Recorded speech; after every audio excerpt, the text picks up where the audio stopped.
ಇದು ನೇಪಾಳು ಮುಸ್ತಾಂಗ್ ತನಕ ಹೋಗಿದ್ದೀನಿ. ಓಕೆ. ಇದು ಲಡಾಖ್ 2 ಸತಿ ಆಯಿತು. ಇಲ್ಲಿ ಬೆಂಗಳೂರಿಂದ ಇದು ಬೆಂಗಳೂರಿಂದಾನೇ ಮಾಡಿರೋದು. ಫಸ್ಟ್ ಹೋಗಿದ್ ನೇಪಾಳ. ಫಸ್ಟ್ ಇಂಟರ್ನ್ಯಾಷನಲ್ ಅದೇ ನಂದು ನೇಪಾಳು. ಅದಾದಮೇಲೆ ಲಡಾಖ್ 2 ಸತಿ ಮಾಡಿದೆ. ಒಂದ್ಸತಿ ಇಲ್ಲಿಂದ ಒಂದ್ಸತಿ ಶಿಪ್ ಮಾಡಿದ್ದೆ. ಒಂದ್ಸತಿ ಇಲ್ಲಿ ಡೈರೆಕ್ಟಾಗಿ ಲಾಸ್ಟ್ ಮಾರ್ಚ್ಗೆ ಹೋಗಿ ಬಂದೆ ನಾನು ಲಡಾಖು. ಸ್ಪಿಟಿ 3 ವರ್ಷದ ಹಿಂದೆ ಹೋದೆ. ಇವಾಗ ಮತ್ತೆ ನೆಕ್ಸ್ಟ್ ವೀಕ್ ಹೊರಟಿದ್ದೀನಿ. ಸೊ ಇದು ಒಂದು ಬೈಕರ್ ಗರ್ಲ್. ಸೊ ಇದು ಇದು ಒಂದಷ್ಟು ಕರ್ನಾಟಕದ್ದು. ಎಲ್ಲೆಲ್ಲಿ ಹೋಗ್ತೀನಿ ಅಲ್ಲಿ ಸ್ವಲ್ಪ ಸ್ಟಿಕ್ಕರ್ಸ್ ಅಂಟಿಸೋದು ನನ್ನ ಅಭ್ಯಾಸ. ಜೊತೆಗೆ ಸೆಲ್ಫ್ ಪ್ರಮೋಷನ್ ಅವಾಗ ಮಾಡ್ಕೊತಾ ಇರ್ತೀನಿ. ಅದಿರ್ಬೇಕು ಜೀವನದಲ್ಲಿ, ಮಾಡ್ತಾ ಇರ್ಬೇಕಲ್ಲ. ಅಂದ್ರೆ ನೀವು ಎಲ್ಲಾ ಕಡೆ ಹೋದಾಗ ಜನ ಎಲ್ಲ ಇವಾಗ ಗುರ್ತಿಸ್ತಾರೆ. ಸ್ಟಾರ್ಟಿಂಗ್ ಗುರ್ತಿಸಿದ್ದೆಲ್ಲಿ, ಹೇಗೆ, ಏನು? ತುಂಬಾ ಕಷ್ಟ ಇತ್ತು.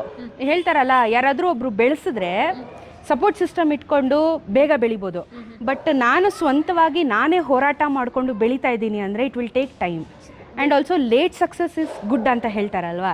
ಸೊ ತುಂಬ ಕಷ್ಟಪಟ್ಟು ನಾನೊಬ್ಬಳೇ ಬೆಳೀತಾ ಇದ್ದೀನಿ ವಿತೌಟ್ ಸಪೋರ್ಟ್.